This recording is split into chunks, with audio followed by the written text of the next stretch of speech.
everyone. This is a video of the overview of getting our SunGoldPower PV system hooked up. Kind of out in the sticks here. It would be extremely expensive to get power, probably $6,000 at least, and I never really got a price on power companies. I'm still waiting on them to give me a price. I didn't say screw you, I've got solar, so don't want to talk to you anymore, because I want to make sure this is going to work first. And they're supposed to be getting in touch with me. I actually had to get the Public Service Commission involved, and nothing really happened. They promised that they would run power lines down here, and it cost me this is like $3,500 or so, like 2 years ago, to run power underground from the road out here. But they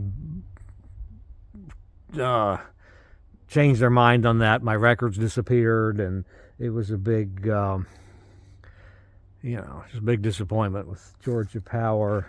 There's a new house right through there. I don't know if you can see it with the sun shining in the camera lens, but that gentleman offered to let me tap on over there, but it could cost, they have to clear, that go up that way and then clear back through the woods of like a 30-foot wide swath, and it would have, that would have cost something. And anyway, I just got tired of dealing with them. I looked into PV, and it looks like it's a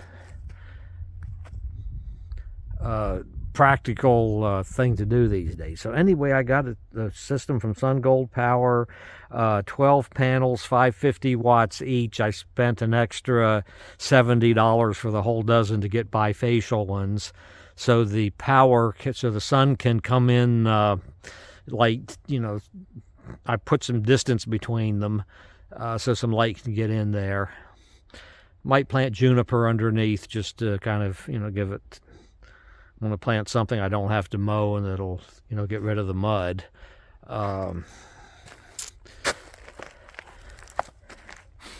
This racking system is my design. Very, I think, about as simple as it can be. I wanted them up off the ground so that, it wouldn't get mud and stuff on them. It's just 2x4s, pressure-treated 2x4s. I got these, I think, they're 6 feet. I think they're $1 a piece, $2 a piece maybe for a 6-foot 2x4, but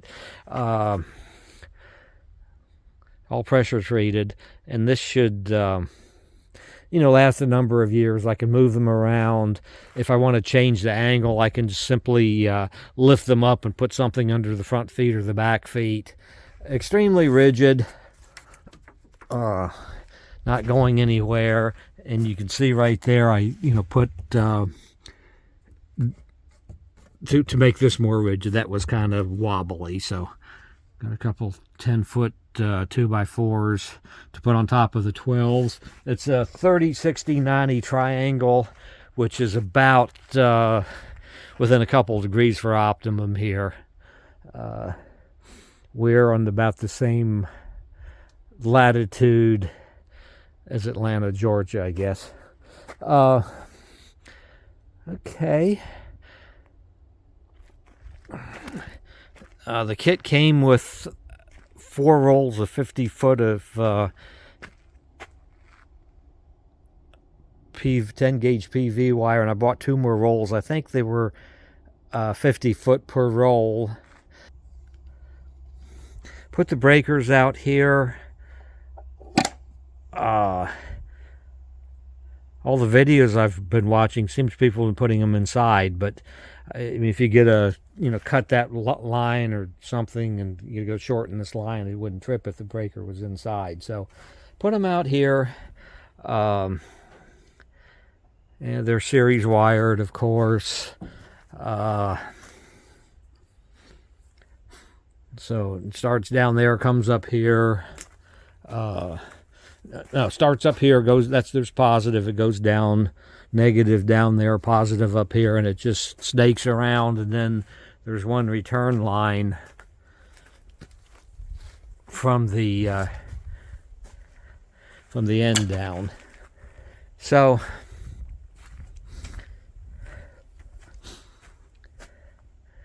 I have 8 panels. The controller has 2 inputs, 2 PV inputs rated at 500 volts apiece. I called SunGoldPower to see if these panels, their no load voltage is like 50 point some decimal volts a piece. If I couldn't put 10, she said no, I could only put 8 in. Well, I don't see how I'm going to get, with 9 on a string, I'm not, that would get me over the 500 volts. It's supposed to have,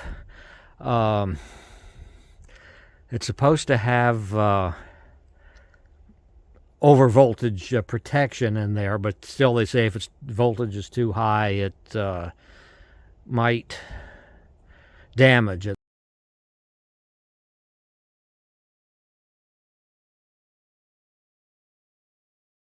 By the way, SunGoldPower has been great to work with. People answer their phone, just have been very helpful. Been just a real delight, both the ordering process and the tech support. You can actually call and get somebody on the phone. So really appreciate that. So these are the only ones that are hooked up now. These 8, they're on PV input 1, and those 4 over there on PV input 2.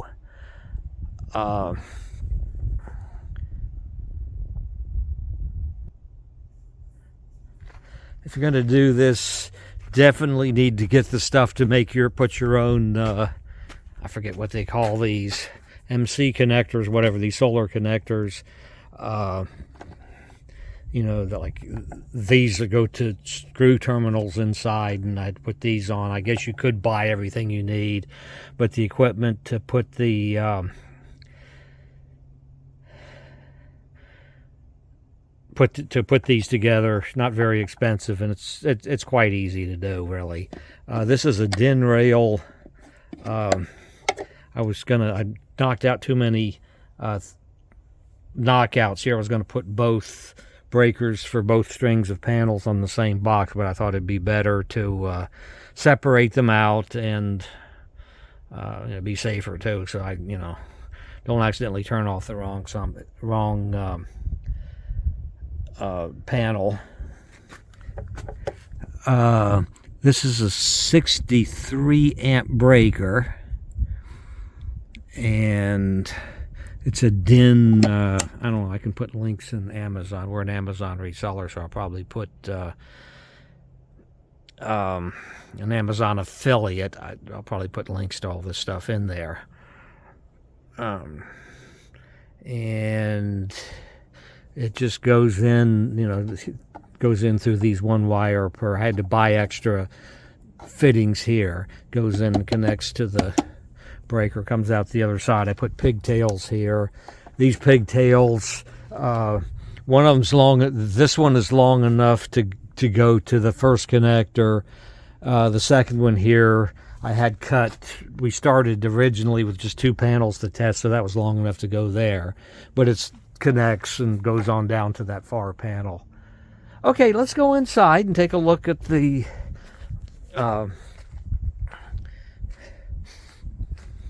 guts of the system. I'm not going to go blow by blow of how to, crimp, put crimp connectors on and all that. I'll just show you the tools I used, and you can look that up.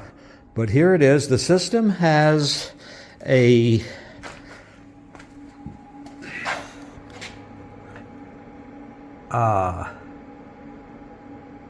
see if I can get the model number in there. They're 100 amp hour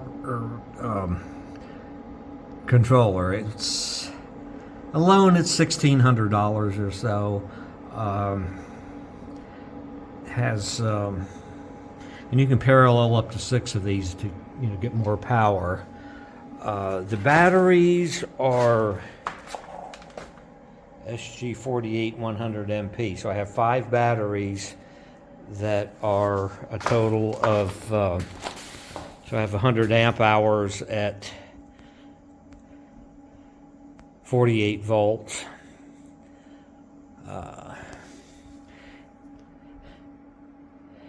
Let me see, it's been running for, I think this is its 3rd day in operation.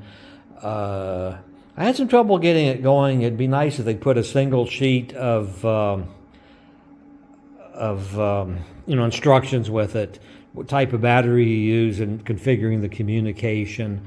The manual and the battery for the battery show how to hook this stuff up, and they don't really, it's not a real good picture, but it's incorrect. You go from this RS4 485A connector runs back to the panel here. And then here it goes from B to C to B to C and so forth. So the manual shows C connected to C and B connected to B, then C to C and so forth. I don't know if that would keep it from working or not. Also, where each battery has an address, they're addressed from the one that the controller plugs into. Starting with 1, there is no 0, according to the documentation. This is 1, 2, 3, 4, 5, and just simple binary.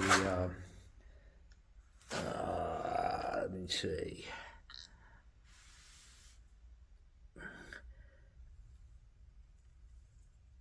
Simple binary input, and there's a big table in the manual for the batteries. It lists every possible address up to, I don't know, dozens of batteries probably. You can put an unlimited number of, practically unlimited number of batteries on this controller. Okay, the PV, the battery disconnect and the battery cabling, this is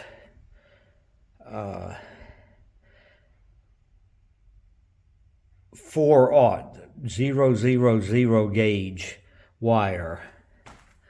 I think that it would probably 2-aught would work. It'd be a lot easier to work with. And this stuff was expensive, by the way, and hard to work with. But anyway, I've got enough cable here.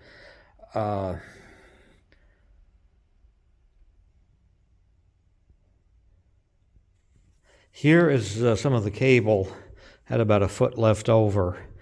I think this was $5-6 per foot. Glad didn't have to buy it back when copper was super expensive. These cables come with the batteries. They're, I think they're 2 gauge.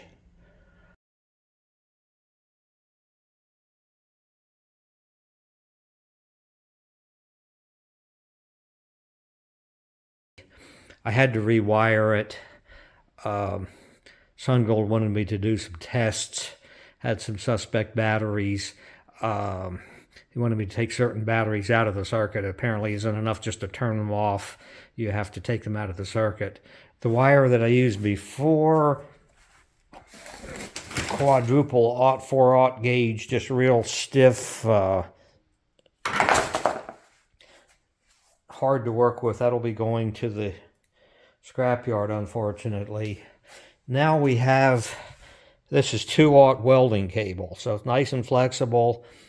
It cost me about $100 for 10 feet of red and 10 feet of black, so I guess $5 a foot probably isn't too horrible. And I think that'll be enough because, these cables here that SunGold sent are 4 gauge.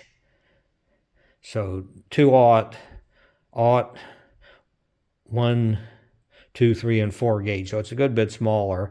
And they actually sent longer cables, 4 gauge for this. So, I don't think you'd want to do that with 4 batteries. In fact, I think it was the manual actually recommended 4 gauge. I don't know, but this 2 should be plenty.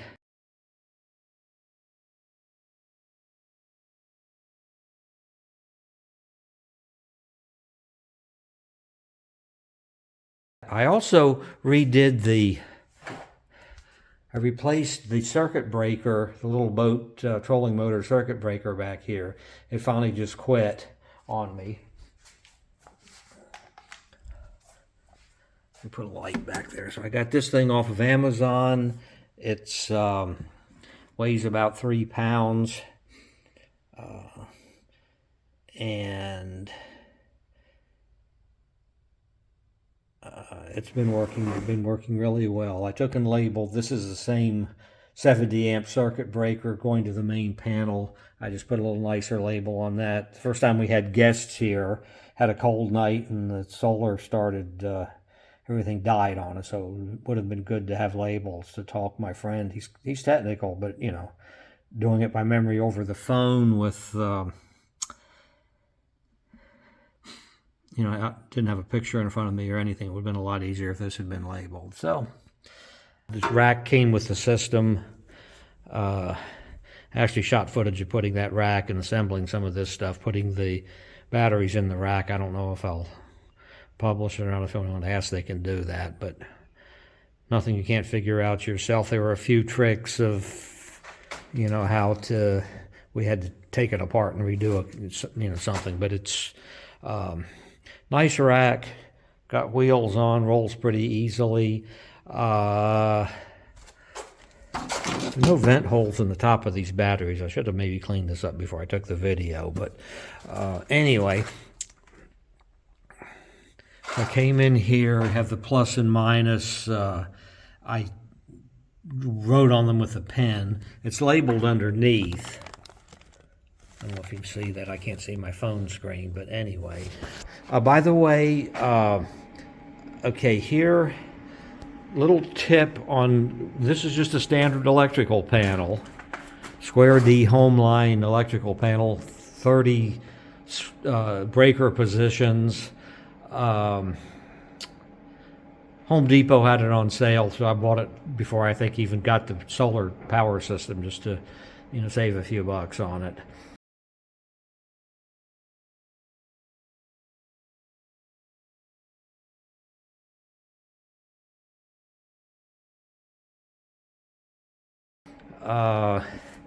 The breaker here, this is I think about a 60 amp breaker.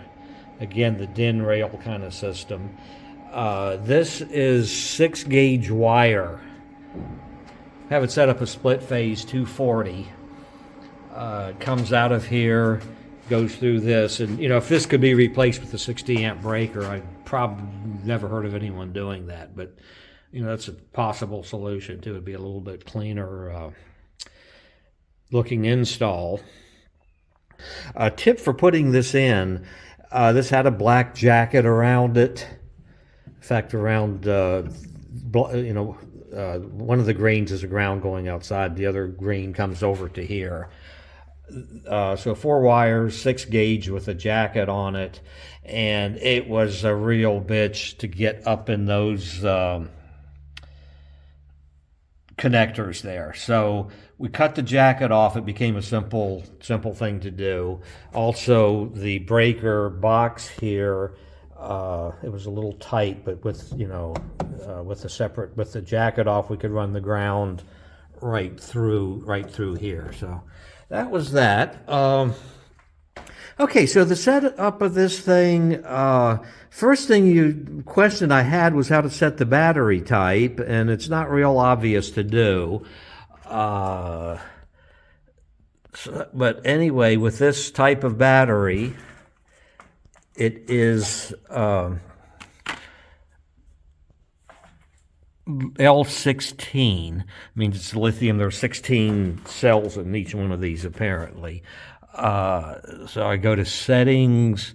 Okay, and I called SunGold to ask them how to configure it, why it wasn't working. She said, well, you probably don't have your communications set up. So she sent me this video. I'll put a link to it in there.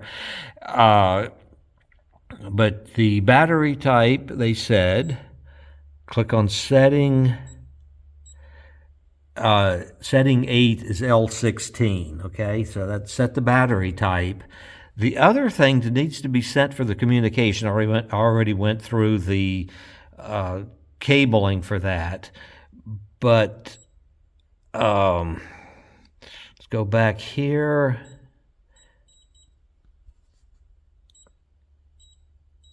And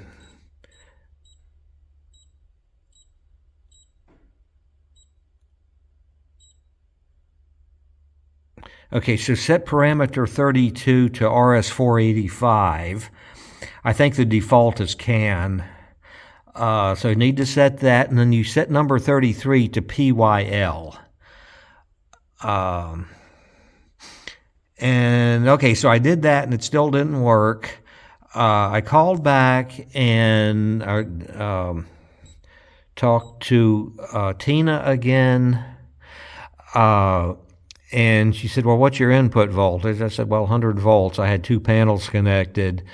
And she said, well, that's not enough. You need at least 150.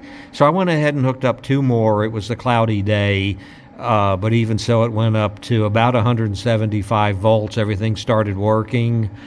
Okay, so if you have those three parameters set and have at least 150 volts coming in on one of the PV lines, you should have power. A few other parameters that need to be set.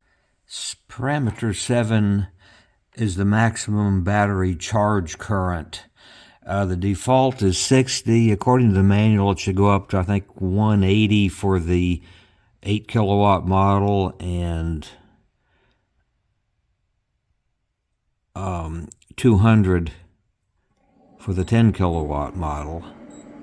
Mine won't go that high.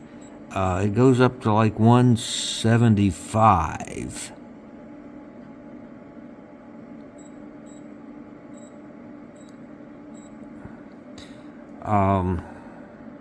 Oops, there's 0. That's not good. Okay, there's 170. It's as high as it'll go.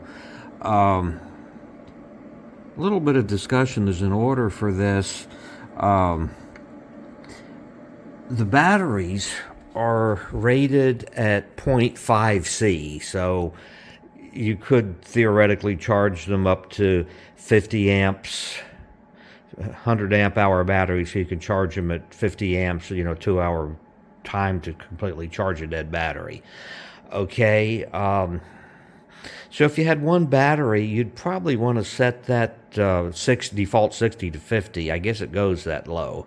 If you have two batteries, then you could go, up to 100 and so forth. So I have 6 batteries here. Theoretically, my maximum charge rate would be 300 amps, and the unit is not capable of putting out that much. Now, I did some checking on AI for some maximum battery life settings, and this is one thing they discussed, and I actually went and checked some of the source material. I didn't check it really carefully, but it does make sense. They recommended a 0.1 charge rate.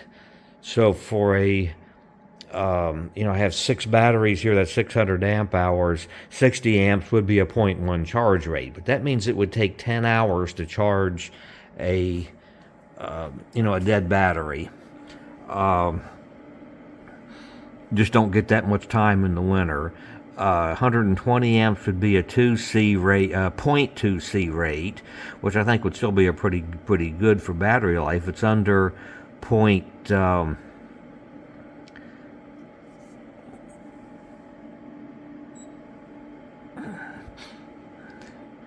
it's under the well under the 0.5 rate. So I'm going to play with this. I'm thinking maybe a little higher in the wintertime because we only get about 5 hours of sun shining on the panels here just a few days after the winter solstice. In the summertime, you have long days. I'm thinking maybe I could set it down to, 120 or 100 or so. But the thing that you're up against is that, okay, well, we've got 5 hours of sunlight, so we set it to charge in 5 hours. But what happens if it's cloudy part of the day and the sun comes out, or the sun comes out and then the clouds cover it? So I've just got to play with this and think about it a little bit, try to find out how much this actually affects battery life. Another thing, too, I've never really seen these panels put more than 120 amp hours into it, and during the daytime it pulls we run the hot water heater and just get the house nice and warmed up. So that's a lot of the solar output's going into there. Now, of course, this parameter doesn't affect that. But just saying that, even if I have this set to 170 amps, I don't think it would ever go there. Plus the fact that I am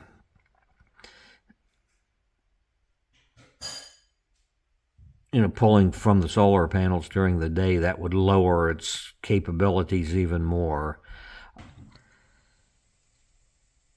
So if you have, 4 batteries, 5 batteries, 6 batteries, you're probably going to want to go higher than 60, at least in the winter time. So play around with it. I don't know enough about it. I've got to monitor my usage and my output during the day and so forth. One thing of interest is parameter 22. This is like energy saving mode or something. If there's less than 50 watts being pulled out of the inverter after 5 minutes, it shuts the inverter down to save power, and it doesn't start up again until more power is applied. So let me go over here. I have that mode enabled. So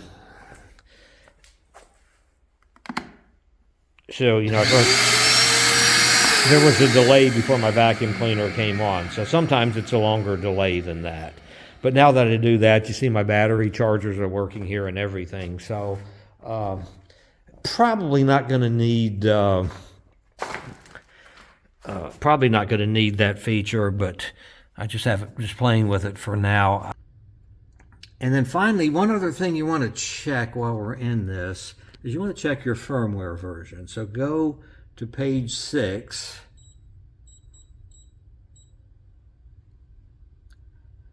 And down there you see the firmware version. I'm at 8.18.08. So that was after I did the update. Before I did the update, it was at 8.17.15. I was having trouble with getting BMS error 63, the BMS under voltage error.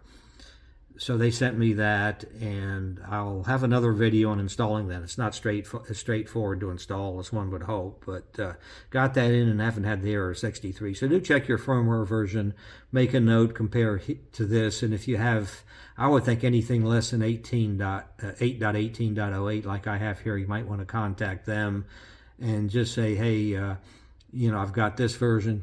What's the latest version? Can you send that to me? Panel here goes on here. Goes this way, I guess.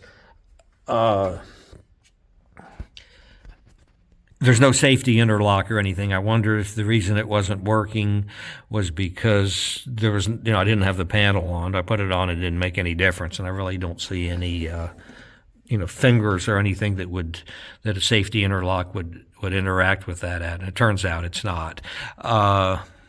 So, you've got 50 volts there. That's not going to hurt you. The only real high voltage, of course, what you have to be careful of is the PV here. You've input. You could have things rated up to 500 volts or certainly 400 volts for my 8 panels.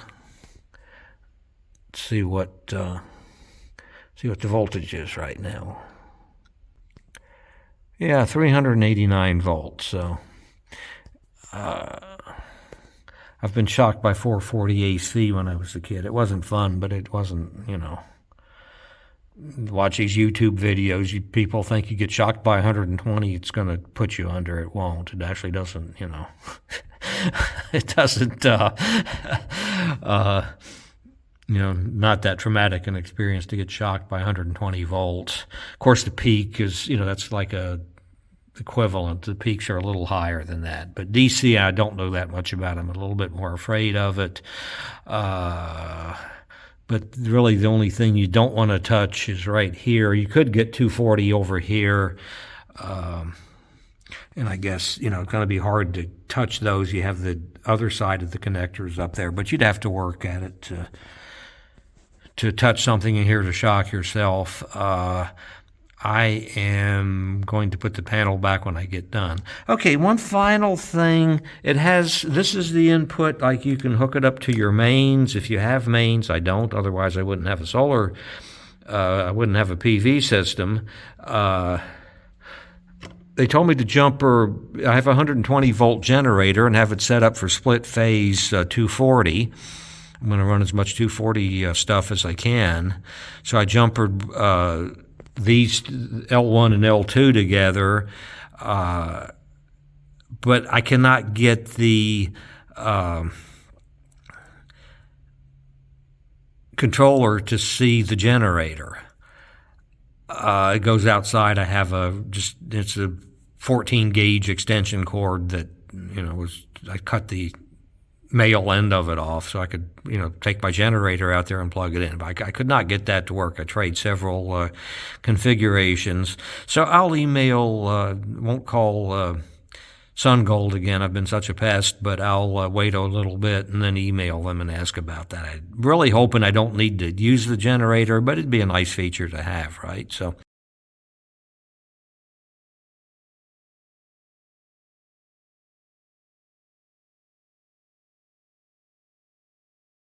Anyway, thank you for watching. I will put some links, and I'll put the link to the package that I got in the description. By the way, this system cost about $11,000. So, that's if that solves the problem for me, I guess that'll be a pretty cheap solution for power. And by the way, too, there's a tax rebate, I think 30% on this. So if you don't use it all in 1 year, you can, take it off the next. And any expenses, the lumber, I was fortunate I was able to sell my pulpwood out here, but thought I was going to have to pay to get about a half acre cleared to get sun to those panels, and I didn't have to do that. But that would have been tax deductible too. Have a guy working with me, building those racks and so forth, so his labor and so forth, I'll deduct that too. So anyway, thank you for watching, and post in the comments if you have any questions. Please subscribe if you're interested. This channel is building this cabin, by the way. I'll just kind of give you a quick overview here. Zoom out a little bit there. Okay, so we got the framing done. It's just for couples. There's, really no privacy. That's, a bathroom and a shower in there. We're going to actually put it in later. So you come in, there's a loft up there. Have double French doors.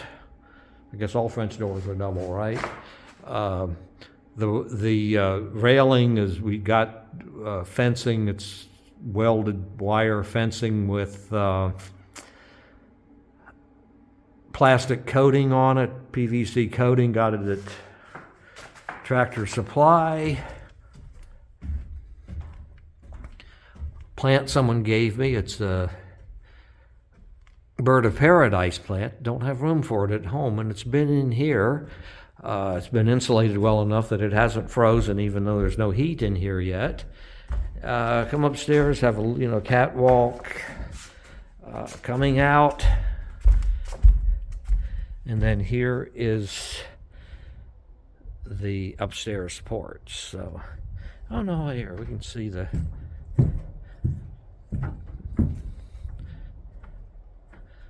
PV panels from up here. I can't remember if I did that in the first segment of this video or not. But anyway, I'll shut up.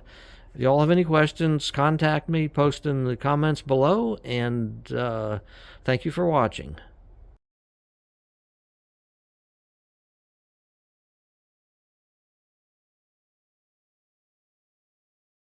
Okay, so just to wrap up here, a couple of things I wish I'd done differently.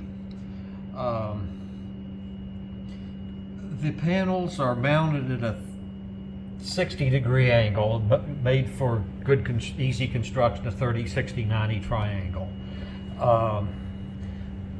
everyone says to mount the optimal angle for your panels, if you're not going to be able to adjust them, is to have them at the same as your latitude. We're about 34 here, so 30 is pretty close enough.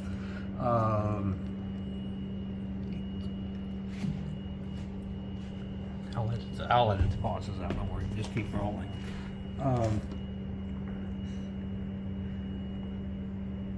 So if you can't adjust the angle, if you're not going to adjust the angle, setting it for the same as your latitude is supposedly the best all-around solution. However, what I wish I would have done now is mount them on a 45-degree angle, more optimized for winter. It'd still be easy construction to be a 45, 45, 90 triangle.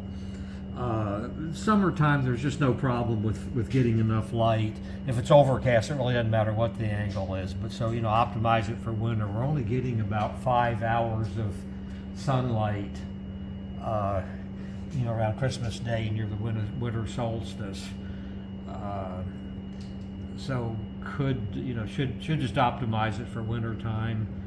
However, as long as the sun's shining on the panels, I really can't tell that the angle matters that much. So, you know, I'm probably just going to leave these. I'm not going to redo them, but if I ever put in another string, I will probably make them 45 degrees.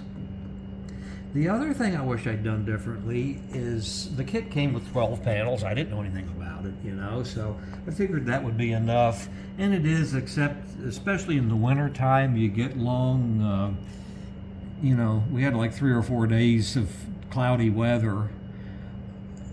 So we just kind of had to go home. Just didn't have enough to keep the place warm and keep us in hot water and everything.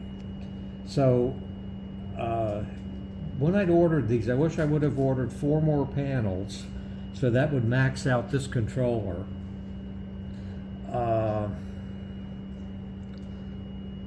And it would have been very inexpensive to do it then. This was before Trump's tariffs. It would have been $220 a piece or something like that, so well under $1,000 to get 4 more panels. Okay, no problem. And they really stick it to you when you buy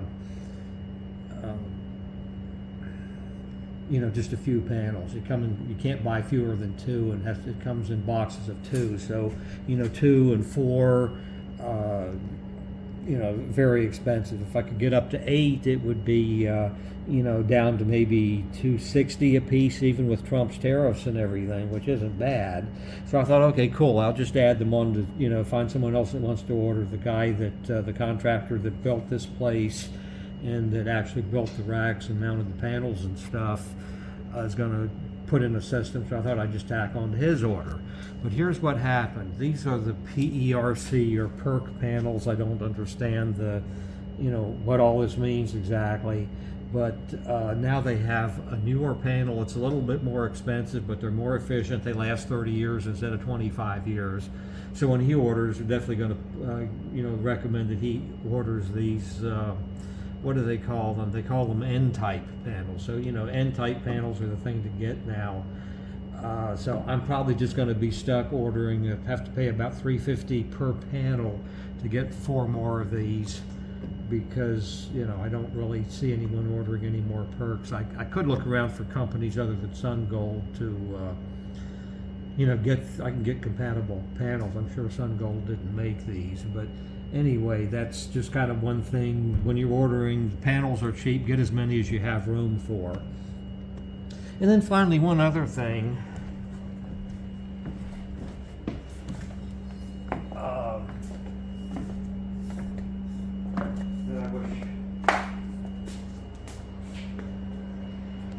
When I was setting this up, I wish I would have planned to have a second charger inverter in place for more batteries. So it just turns out I have this. This shelf can go someplace else. I can fit another one of these boxes here. I can put, you know, stack more batteries there. I'm just at the place now where I'm at the place where, here, if I can get out of the sun.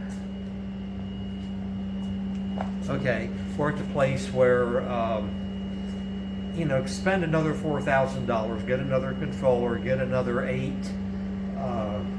of the new Type N or N-type panels. That would just give us so much power that we wouldn't have to worry about it. Plus, if one of the charger inverters quit, you know, I could pretty quickly rewire it to keep up and going anyway. So, you know, there is room here for it. I may never do it, but I would just say, you know, unless you know more about it than I do when I started, just allow for extra capacity. If you have extra space left over, you can always put a shelf in there. So if I had to do over again, I probably would have moved everything this way, maybe a foot, and that would have been perfect. Because as it is now, I'm going to have to put this other panel, you know, down a little bit lower. And, you know, I put extra backing in here to put the other circuit breaker that the other backup batteries would need.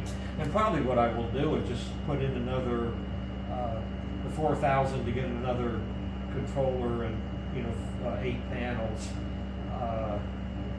The batteries, if I would get more batteries, that would start adding up in a hurry. So hopefully this will be enough batteries.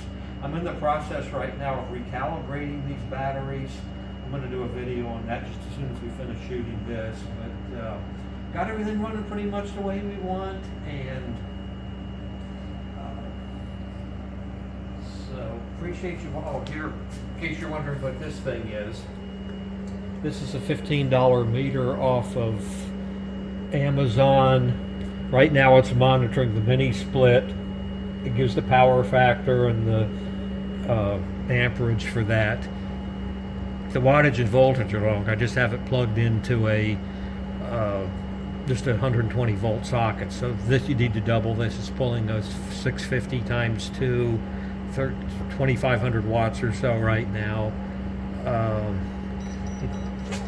It just this is the little current probe here.